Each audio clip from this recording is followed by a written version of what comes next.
Well, it is a warm, windy day here in Utah for the 11th of April, 2023. And we are on one of my favorite landscapes looking at what needs to be done for the season. As I step back and you kind of look around the landscape here, you can see that there's a lot going on. One of the reasons I'm excited to talk about this today is the water feature has not been turned back on yet. If it was on, you couldn't hear me because there are 3 different streams and as many waterfalls that flow during the summertime.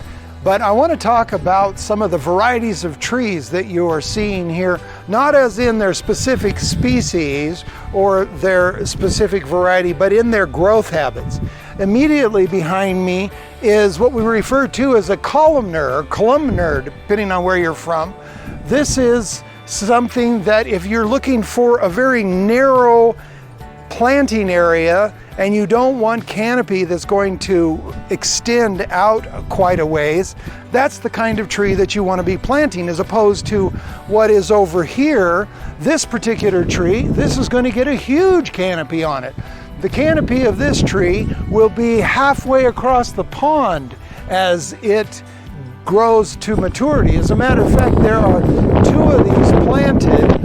One is directly behind the orange Kubota tractor here, and the reality of it is that these 2 trees of the same variety, they happen to be London planes, are going to be touching canopies eventually at some point.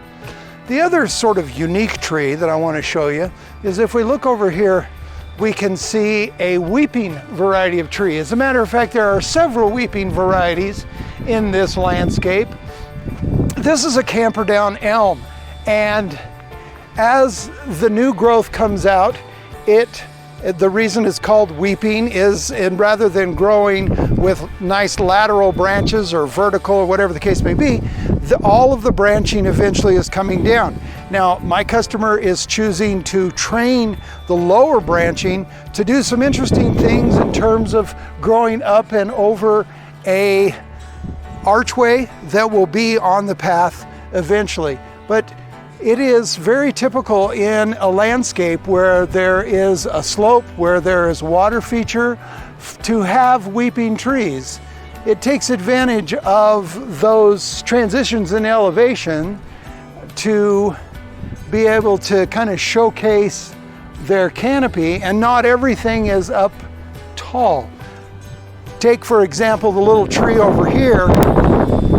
This is a weeping Siberian pea, and its beautiful yellow flower, it's just going to continue to weep, and as it matures, it'll get fuller, it'll get thicker, but it's not going to get a lot taller.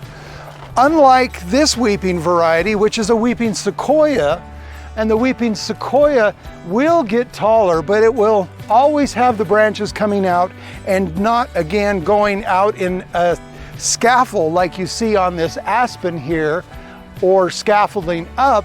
It will always have branches coming down. Again, for those of you who don't know, this is what we refer to as a weeping tree. So I just, again, wanted to identify some of the different, if you will, styles of canopies that you can have, because what I see far too often is the wrong style in the wrong place. So if you have a tree that you're going to be planting really close to a house, the weeping sequoia, or the first tree that I showed you there, which is a sweet gum, this tree is excellent because it's just not going to get a very wide canopy, but it's going to get some nice height to it. The elm, the Camperdown elm that I mentioned earlier, that's going to get a little bit broader, but again, stay very interesting, stay very small. One of my very first videos I shot on my YouTube channel featured a Camperdown elm at one of our botanical gardens, and it's just a lot of fun because the way it grows, eventually it kind of creates this cavernous area inside of the canopy, and it makes a great place for kids to play and enjoy. And of course I think about those kinds of things because I have a plethora of grandchildren. As you look across, you can see that we have trees that have very standard forms, and so they're going to grow tall, and they're going to have those classic horizontal branches. But even if you look in the background there, we have some weeping spruces right next to spruces that are a standard spruce. So this is going to be a lot of fun, and I've enjoyed this landscape over the last few years as it's continued to grow and starts to fill in.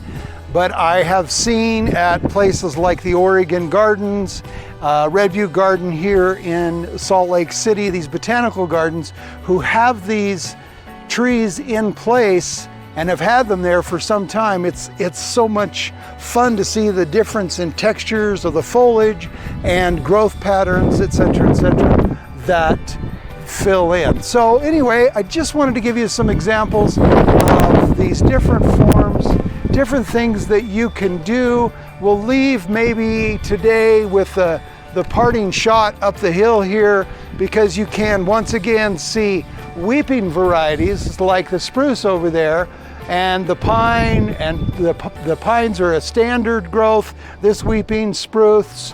And yes, as time goes by, we'll be making some decisions about moving some things as it fills in and eliminating other things.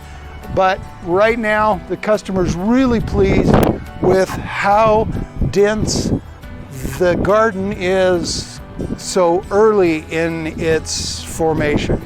So, good people, that should give you some insight as to what your opportunities are. And in most varieties, and we've looked at a sweet gum, we've looked at an elm, we've looked at a sequoia, we've looked at a spruce. All of those have a standard form that'll get quite large. So if you do, for example, like the look of a sweet gum, but you don't have the space for the standard sweet gum, again, the columnar is a really nice choice. Remember, follow along. You know, if you want more tips, don't forget to ring that bell. We'll see you again.